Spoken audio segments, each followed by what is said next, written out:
In touch doctor Charles Stanley के साथ दुनिया भर में सुसमाचार साझा करते हुए। इन टच में अगला, चंगा करने का वादा। ऐसे कई वादे हैं जो प्रभु ने हमें अपने वचन में दिए हैं। हम उन्हें प्यार करते हैं क्योंकि वे हमारे लाभ के लिए है। और इसलिए जब आप इन सभी वादों के बारे में सोचते हो तो मैं एक सवाल पूछ सकता, क्या आपका कोई पसंदीदा वादा है? अधिक संभावना आप कहेंगे मैं करता हूं, लेकिन एक वादा जो सबसे कठिन है, जिसके साथ हमें सबसे ज्यादा समस्या है, और वह है कोई भी वादा जो चंगाई से संबंधित है। शायद इसलिए हमें निराशाएं हुई, या शायद इसलिए कि हमारे भीतर हम गहरे से इस पर विश्वास नहीं करते हैं, या शायद हम इस बात से अनजान हैं कि बाइबल चंगाई के बारे में क्या सिखाती है। हमने अतिशयोक्ति देखी है, हमने बारे में सुना है, ऐसे लोगों को देखा जिन्होंने चंगा होने का वादा किया है और फिर वे ठीक वही हैं जहां वे पहले ही थे। इसके बारे में बहुत सारे सवाल हैं, लेकिन क्या यह दिलचस्प नहीं है कि एक आस्तिक होने के नाते और यह विश्वास करना कि प्रभु एक चंगाई करने वाला है, कि जब हम बीमार होते या हमारे साथ कुछ होता तो सबसे पहले हम डॉक्टर को बुलाना चाहते हैं। सच्चाई है कि केवल एक ही चिकित्सक है, और वो महान चिकित्सक है जो परमेश्वर है। मुझे लगता है कि यह बहुत दिलचस्प है कि वे इन सभी अन्य डॉक्टरों के बारे में कहते हैं वे दवा का अभ्यास कर रहे हैं। परमेश्वर अभ्यास नहीं करता, वो आपके और मेरे बारे में पूरी तरह जानता है। और ये दिलचस्प नहीं है, ये जानते हुए कि वह वही है कि हम सबसे पहले डॉक्टर के पास दौड़ते हैं, और फिर हम जब हताश हो जाते हैं तब हम प्रार्थना करने जाते हैं।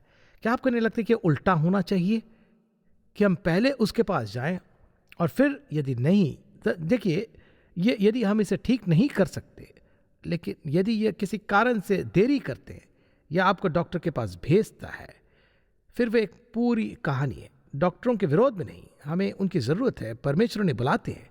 यह दिलचस्प है कि प्रेरित पौलुस, जैसा कि वह ईश्वरीय था और जो विश्वास उसके पास था, उसका एक पसंदीदा साथी डॉक्टर लूक था, और कई बार वह जेल में उसके साथ था। तो हमारे साथ ये चंगाई का समस्या कहाँ का है?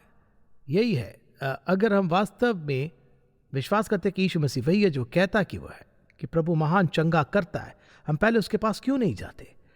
लेकिन प्रभु अभी भी चंगाई के व्यवसाय में है, और अभी भी चमत्कारिक कार्य कर रहे हैं, और वह इसे अपनी इच्छानुसार अपने सिद्ध समय में करता है। इस संदेश में मैं चाहता हूं कि हम देखें कि चंगाई के बारे में बाइबल क्या कहती है। तो चलिए शुरू करते हैं। चाहता हूं कि आप उत्पत्ति की पुस्तक की देखें, और उसमें हमें चंगाई का पहला उल्लेख मिलता है जो उत्पत्ति के 20वें अध्याय में अब्राहम और अबीमेलेक के साथ है। बस एक पल के लिए वहां देखें 20वें अध्याय के 17वें वचन में, और एक पल के लिए जरा आप इसे देखिएगा। शास्त्र कहता है, तब अब्राहम ने यहोवा से प्रार्थना की, और यहोवा ने अबीमेलेक और उसकी पत्नी और दासियों को चंगा किया, और वे जनने लगे, क्योंकि यहोवा ने अब्राहम की पत्नी सारा के कारण अबीमेलेक के घर की सब स्त्रियों की कोखों को पूरी रीति से बंद कर दिया था। और आपको वो छोटी सी घटना याद है जहाँ उसने कहा था, अच्छी नहीं, वह मेरी बहन है। सच तो यह कि वह उसकी सौतेली बहन है, और इसलिए बाइबल कहती है कि परमेश्वर ने उसे चंगा किया। निर्गमन के 23वें अध्याय में देखिए। चाहता हूँ कि आप वहाँ 25वें वचन को देखिए यदि आप चाहे, और ध्यान दीजिए कि यहाँ क्या हो रहा है। और प्रभु फिर से चंगाई के व्यवसाय में है, और यदि आप ध्यान दें तो इस 25वें वचन में वो जो कहता है वह यह है कि तुम अपने परमेश्वर यहोवा की उपासना करना, तब वह तेरे अन्न जल पर आशीष देगा और तेरे बीच में से रोग दूर करेगा। वे अपने पाप के कारण कठिन समय से गुजर रहे थे, और परमेश्वर कहते हैं, मैं तुम्हारे बीच में से रोग दूर करूंगा। वो उन्हें ठीक करने की प्रक्रिया में था। और पुराने नियम याद रखिए, आमतौर पर वे हमेशा बीमारी को पहचानते थे, लेकिन वे इसे मुख्य रूप से पाप के परिणाम के रूप में पहचानते थे। तो अब देखेंगे कि पूरे पुराने नियम में वह रिश्ता की पाप के बारे में उनका विचार और समस्या का एक हिस्सा यह था कि बीमारी थी जो आमतौर पर इसके साथ थी। फिर यदि एक पल के लिए 100वें स्रोत में देखिए, और यदि आप देखेंगे तो वो क्या कहता है, और 20वें वचन में वे कहते हैं कि वह अपने वचन के द्वारा उनको चंगा करता है, और जिस गड्ढे में वे पड़े हैं उससे निकालता है। मतलब क्या है कि जब प्रभु उन्हें चंगा करना चाहता तो उन्हें यह याद दिलाने के सत्य का अपना वचन भेजा कि वह कौन था, यहोवा परमेश्वर, और उस पर विश्वास करने की प्रक्रिया। प्रभु ने उन्हें चंगा करना शुरू कर दिया। उसने सिर्फ कुछ शब्द नहीं भेजे और वे ठीक हो गए। यह उसके वचन पर विश्वास करने का परिणाम था जिसे चंगा है। फिर 53वें अध्याय में आप इसको देखें, अक्सर बहुत विवादास्पद है 53वें अध्याय, और अध्याय जो मसीहा का वर्णन करता है, और इसलिए शास्त्र कहते हैं उनका वर्णन वचन 4 में करते हैं, निश्चय उसने हमारे रोगों को सह लिया और हमारे ही दुखों को उठा लिया, तो भी हमने उसे परमेश्वर का मारा कूटा और दुर्दशा में पड़ा हुआ समझा। परंतु वह हमारी अपराधों के कारण घायल किया गया, वो हमारे अधर्म के कामों के कारण कुचला गया, हमारी ही शांति के लिए उस पर ताड़ना पड़ी कि उसके कोड़े खाने से हम लोग चंगे हो जाए, या उसकी धारियां, जैसा कि कुछ संस्करण है, उसकी धारियों से हम चंगे हो गए। तो सवाल है कि क्या प्रायश्चित में चंगाई है? अर्थात उदाहरण के लिए प्रायश्चित में हम जानते हैं कि यीशु हमारे पापों के लिए मरा, और इसलिए हम कहेंगे कि क्रूस पर चढ़ाया जाना, मसीह के लहू का बहाया जाना हमारे पापों का प्रायश्चित करता है। और इसलिए जब हम उद्धार के लिए उसके पास जाते हैं तो यह उसके द्वारा क्रूस पर किए गए कार्यों का परिणाम है। तो सवाल है कि तो क्या हम इसमें हमारी बीमारी शामिल है? हर एक अच्छी वस्तु जो हमारे मार्ग में आते हैं क्रूस के द्वारा आते हैं, क्योंकि इस तरह हमारा उनके साथ संबंध है, नहीं तो हम उससे अलग होते हैं। हमारा कल्याण यीशु मसीह की प्रायश्चित मृत्यु में है, लेकिन वह सब कुछ जो यीशु मसीह की प्रायश्चित मृत्यु में लिपटा हुआ इस जीवन में नहीं आता है। उदाहरण के लिए स्वर्ग की सारी आशीषें आपको इसे वापस क्रूस पर खोजना होगा। इस तरह हम उसके साथ सही हो गए, उसने हमारे हृदय को भर दिया। परमेश्वर के सभी वादे, चंगाई क्रूस पर उसके कार्य का परिणाम है, लेकिन इसका अर्थ नहीं कि जब भी मैं उसके पास आकर पूछूंगा तो हर बार चंगा हो जाऊंगा, क्योंकि यह क्रूस की आशीषों में से एक है, उनमें से कई है, लेकिन वह उदाहरण के लिए मुझे गारंटी नहीं देता कि जब भी मैं उसे चंगा होने के लिए कहूँगा और उसी क्षण मैं ठीक हो जाऊँगा। तो अगर ये कोई कहता है कि प्रायश्चित में चंगाई है, हाँ वहाँ है, लेकिन कभी भी नहीं मैं इसे चाहता हूँ और जिस तरह से मैं इसे चाहता हूँ ज़रूरी है, क्योंकि वह तरीका नहीं है जिस तरह से ये संचालित होता है।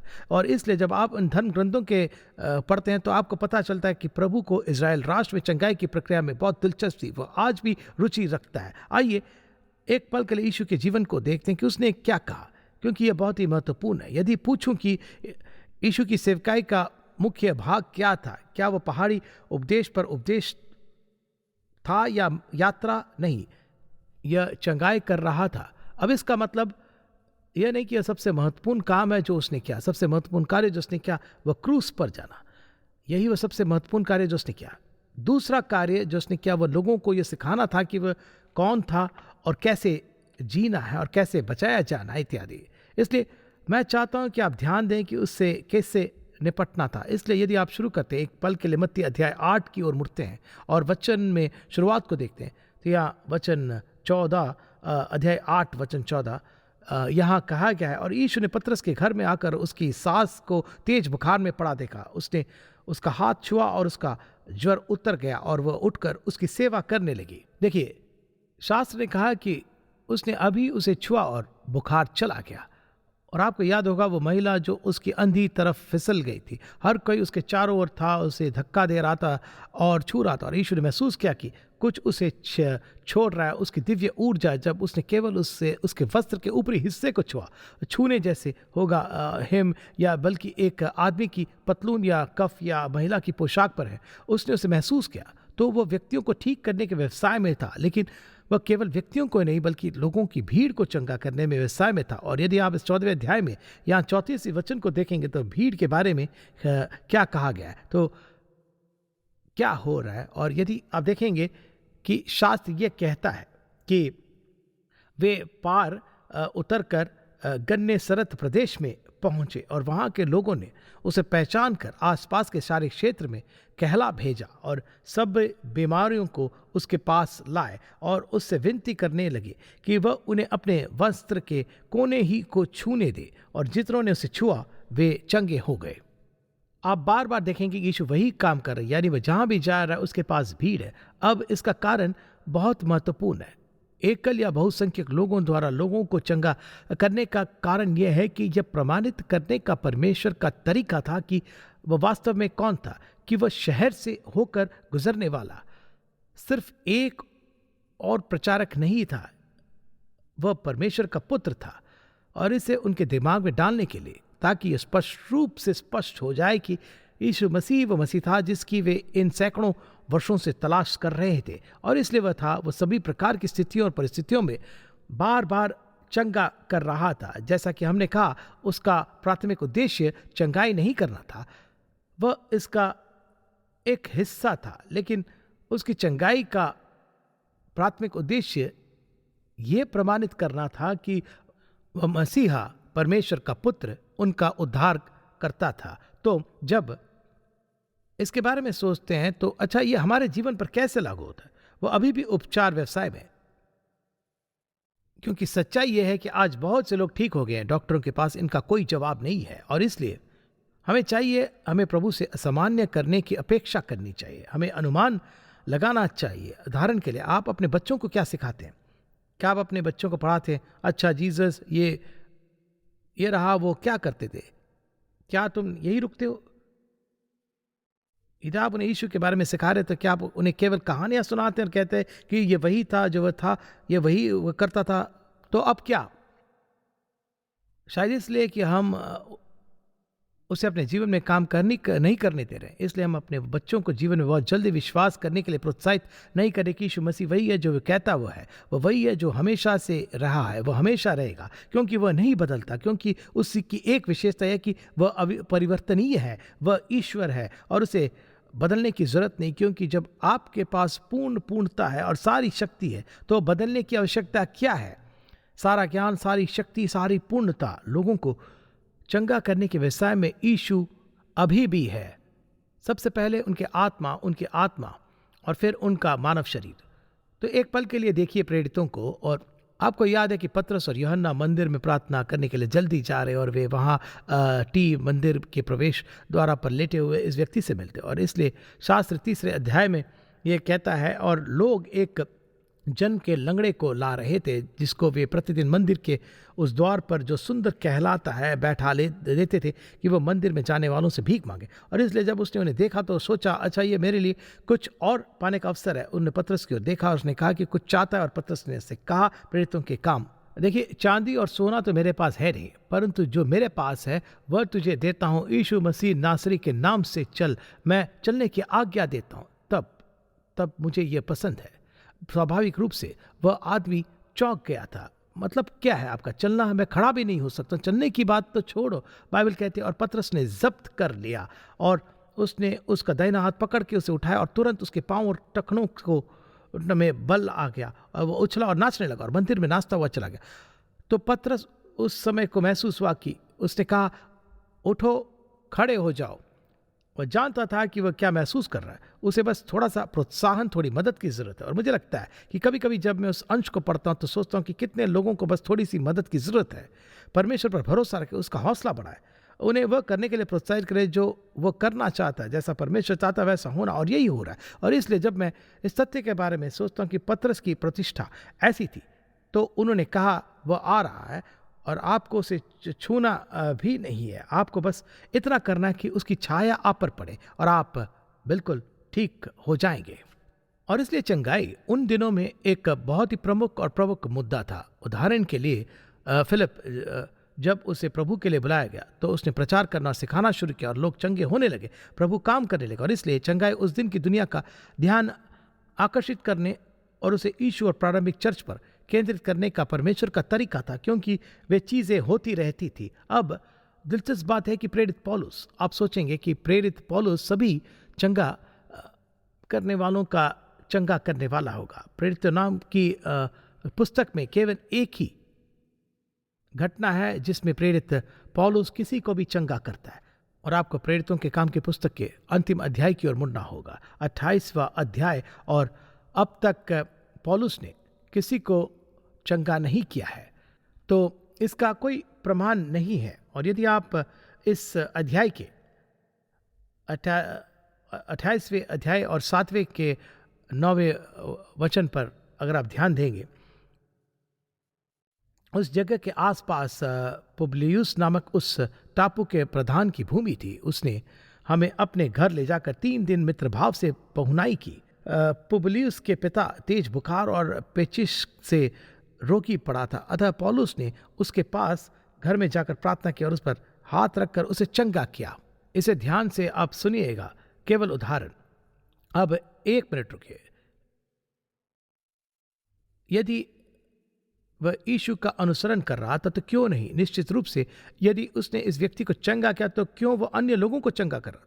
वह हमें प्रथम कुरिन्थियों के पहले अध्याय में उत्तर देता है। एक पल के लिए जरा देखिए, पहला कुरिन्थियों अध्याय 1, और जैसा कि पौलुस इन्हें लिखता है और उन्हें समझाता है कि हो क्या रहा है। यहाँ उसने जो कहा उन्होंने वचन 13 में कहा। चलो 14 पर चलते हैं। परमेश्वर का धन्यवाद करता हूँ कि क्रिस्पुस और गयुस की को छोड़ मैंने तुम में से किसी को भी बपतिस्मा नहीं दिया। कहीं ऐसा न हो कि कोई कहे कि तुम्हें मेरे नाम का बपतिस्मा मिला और मैंने स्तिफनास के घराने को भी बपतिस्मा दिया। इनको छोड़ मैं नहीं जानता कि मैंने और किसी को बपतिस्मा दिया, क्योंकि मसीह ने मुझे बपतिस्मा देने को नहीं वरन सुसमाचार सुनाने को भेजा, और यह भी मनुष्य के शब्दों के ज्ञान के अनुसार नहीं। ऐसा न हो कि मसीह का क्रूस व्यर्थ ठहरे। प्रभु ने उसे बपतिस्मा देने के लिए नहीं बल्कि वचन की सच्चाई सिखाने के लिए बुलाया। उसने न ही उसे चंगा करने के लिए बुलाया। कल्पना कीजिए यदि पौलुस के पास चंगाई की सेवकाई होती तो क्या होता। सबसे पहले वह शायद जेल से बाहर रहता, और वह अगर बाहर रहता, नंबर 1, नंबर 2, हमारे पास शायद पत्रियां नहीं होगी। पौलुस ने सच्चाई सिखाना शुरू किया। संसार के लिए पौलुस की सेवकाई ली थी। पौल ने यीशु मसीह के जीवन, यीशु मसीह के उद्देश्य और उनकी योजना के बारे में बताया। परिणाम के रूप में हम प्रभु के बारे में अधिक जानते हैं, और वह प्रेरित पौलुस के माध्यम से मानव हृदय में कैसे कार्य करता है, ये किसी और या अन्य सभी लोगों की तुलना में अधिक है। दूसरे शब्दों में उनके पूर्व उन्होंने यीशु के जीवन की व्याख्या की। यीशु ने बहुत कुछ किया, परंतु पौलुस की व्याख्या उनका धर्म विज्ञान, पूर्व नियति का पूरा विचार और उद्धार, पवित्रीकरण का पूरा विचार, वास करने वाले मसीह का संपूर्ण विचार और पवित्र आत्मा का कार्य। यदि आप नए नियम से पत्रियों को हटा देते हैं तो हमारे पास बहुत कमी होगी। और इसलिए जब मैं प्रेरित पौलुस को देखता हूँ और प्रभु ने उसके जीवन में कैसे कार्य किया, केवल उसी समय जब वह चंगाई के बारे में बात करता है। यदि आप फिर से प्रथम कुरिन्थियों की ओर मुड़ेंगे और 12वें अध्याय को देखेंगे, यहाँ आप इस 12वें अध्याय को देखिए, और वह आत्मिक वरदानों के बारे में पौलुस की व्याख्या है, और वह उपहारों के बारे में बात करता है। उदाहरण के लिए सेवकाई के विभिन्न उपहार, विभिन्न प्रकार के ज्ञान और विश्वास इत्यादि। लेकिन देखिए, क्या आप इस 9वें वचन में और किसी को उसी आत्मा से विश्वास और किसी को उसी एक आत्मा से चंगा करने का वरदान दिया जाता है। अब ध्यान से देखिए, सुन रहा है ना, तो आमीन कहिए। वह उपचार के उपहारों की बात करता है। किसी के पास चंगाई का उपहार नहीं है। प्रभु चंगाई के उपहार देता है। उदाहरण के लिए मान लीजिए कि आप अपने किसी मित्र के लिए प्रार्थना करते हैं और प्रभु उन्हें चंगा करता है। क्या प्रभु ने आपको चंगाई का उपहार दिया? नहीं, उसने उससे दिया। उसने उस दूसरे व्यक्ति को आपके द्वारा चंगाई का उपहार दिया। हमें से कोई भी अपने भीतर वह करने के लिए पर्याप्त नहीं है जिसे करने के लिए प्रभु ने हमें बुलाया। हमें अन्य लोगों की प्रार्थनाओं की जरूरत है। और इसलिए मैं अगली बार याकूब में आने वाला हूँ, वह 5वां अध्याय जो कलीसिया से प्राचीनों को बुलाने और उनके लिए प्रार्थना करने के लिए बारे में। हम सभी को हमारे लिए प्रार्थना की जरूरत है। और यदि आप प्रेरित पौलुस को देखें तो उसने अपना समय चंगा करने में नहीं लगाया। दरअसल वह कहता है 2 तीमुथियुस अध्याय 4 में कि उसने अपने एक मित्र को छोड़ दिया। बात सुनिए, ये यहाँ वह कहता है कि प्रिस्का और अक्विला और उनेसिफुरुस के घराने को नमस्कार। इरास्तुस कुरिन्थुस में रह गया और त्रुफिमुस को मैंने मिलेतुस में बीमार छोड़ा। यदि उनके पास किसी प्रकार के चंगाई का उपहार होता तो वो उसे बीमार नहीं छोड़ता। इसके अलावा पौलुस लूका का वर्णन कैसे करता है? वह प्रिय लूका का वर्णन करता है। लूका एक वैद्य था और एक अवसर पर वह उसके साथ जेल में है। आपको लगता है कि लूका प्रेरित पौलुस के साथ क्यों गया? क्योंकि वह जानता था कि प्रेरित पौलुस को कुछ बीमारियां हैं। और निस्संदेह आपको याद होगा कि प्रेरित पौलुस ने अपने शरीर के इस कांटे के बारे में बात की, और हर किसी के भाई और धार्मिक दुनिया के सभी लोगों ने यह पता लगाने की कोशिश की वो क्या था। मान लीजिए कि यह कोई भौतिक चीज़ है और प्रभु ने उसे ठीक भी नहीं किया। अब इस देखिए, यह कुंजी है। आप प्रार्थना करता बंद नहीं करते, क्योंकि जब आप उससे पूछते हैं तो परमेश्वर कुछ ठीक नहीं करते। आप उससे पूछे कि उसके मन में क्या है, तो आप मुझे ठीक क्यों नहीं कर रहे, तो मुद्दा क्या है। और यहाँ पौल ने क्या कहा? पौल ने कहा कि वह कई बार प्रभु के पास गया और उपवास किया और प्रार्थना की, परमेश्वर ने उसे चंगा नहीं किया। उन्होंने कहा यहाँ कारण है, हो सकता है कि आपको इसकी ओर मुड़ना चाहिए, क्योंकि हो सकता है कि आप कुछ इस तरह से निपटे रहे। दूसरे कुरिन्थियों 12 में उसको देखिए, सुनिए कि वो क्या कहता है। अब मैं चाहता हूं कि आप इसे पढ़े, क्योंकि वो कहता है कि उसने कई बार प्रभु से पूछा, वचन 7, और इसलिए कि मैं प्रकर्षणों की बहुतायात से फुल न जाऊं, मेरे शरीर में एक कांटा चुभाया गया, अर्थात शैतान का एक दूत की मुझे घूंसे मारे ताकि मैं फुल न जाऊं। और इसके विषय में मैंने प्रभु से 3 बार विनती की कि मुझसे यह दूर हो जाए, और उसने मुझसे कहा, मेरा अनुग्रह तेरे लिए बहुत है, क्योंकि मेरी सामर्थ्य निर्बलता में सिद्ध होती है। इसलिए मैं बड़े आनंद से अपनी निर्बलताओं पर घमंड करूंगा कि मसीह की सामर्थ्य मुझ पर छाया करती रहे। इस कारण मैं मसीह के लिए निर्बलताओं और निंदाओं में और दरिद्रता में और उपद्रवों में और संकटों में प्रसन्न हूं, क्योंकि जब मैं निर्बल होता हूं तभी बलवंत होता हूं। यदि पौलुस को यीशु ने तुरंत चंगा कर दिया, तो हमारे पास, आपके और मेरे पास पत्र नहीं होते। वे कहते हैं कि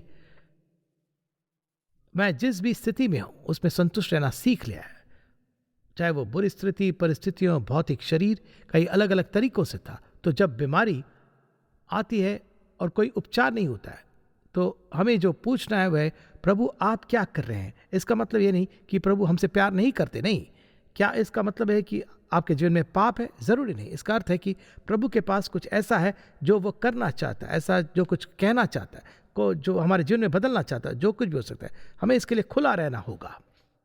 तो जब आप प्रेरित पौलुस के जीवन को देखते हैं, तो वह यह समझाने के लिए प्रभु का पसंदीदा सेवक था कि प्रभु कौन था, वो कैसा है, और उसकी पूरी छुटकारे की योजना, औचित्य और पवित्रकरण के बारे में क्या क्या क्या प्रायश्चित है, क्या क्या सुलह के बारे में, ये सभी बड़े शब्द जिनका पौलुस ने वर्णन किया और हमारी पूरी मुक्ति योजना का सार है। वह ऐसा आदमी नहीं था जो किसी को ठीक कर रहा था, वह ऐसा व्यक्ति था जो बहुत ही पीड़ित था, और महान मरहम लगाने वाले ने उसे मजबूत किया, उसे प्रबुद्ध किया और उसे आशीर्वाद दिया, उसे उठाया, उसे ऊंचा किया, और हम में से हर एक को इसके परिणाम स्वरूप धन्य बनाया। तो आप सवाल पूछ सकते हैं, अच्छा ये मुझे कैसे प्रभावित करता है? सबसे पहले मैं बस यही कहूँगा, अगली बार जब आपके पास कुछ ऐसा हो जो आपको शारीरिक रूप से परेशान करे, तो पहली प्रतिक्रिया होनी चाहिए, पिता मुझे दिखाओ कि मैं इस पर कैसे प्रतिक्रिया दूँ। वह कह सकता है कि तुम मुझ पर विश्वास करो, या कह सकता है मैं चाहता हूँ कि आप डॉक्टर के पास जाए।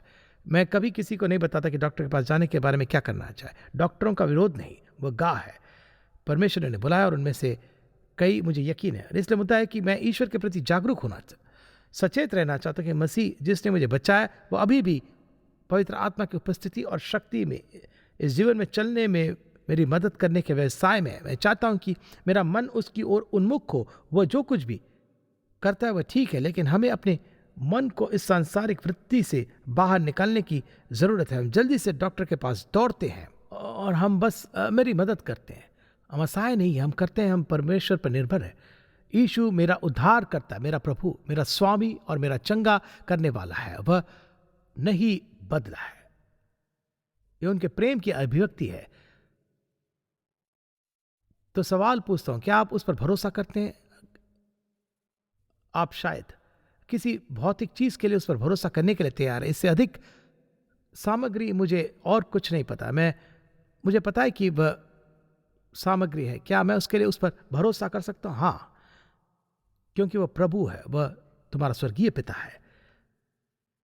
इसलिए प्रार्थना करता हूं कि पवित्र आत्मा आपके दिल से बात करें और आपका मन उस पर लगाए। यदि आप टीवी और इस समाधान और उस दवा, इस दवा और इस टैबलेट और उस कैप्सूल के बारे में सभी विज्ञापन देखते हैं, और जब वे आपको 2 कारण बताते हैं कि आपको इसे क्यों लेना चाहिए और 13 कारण बताए कि आपको क्यों मार सकता है, तुम्हें पता है कि सच है? बिल्कुल।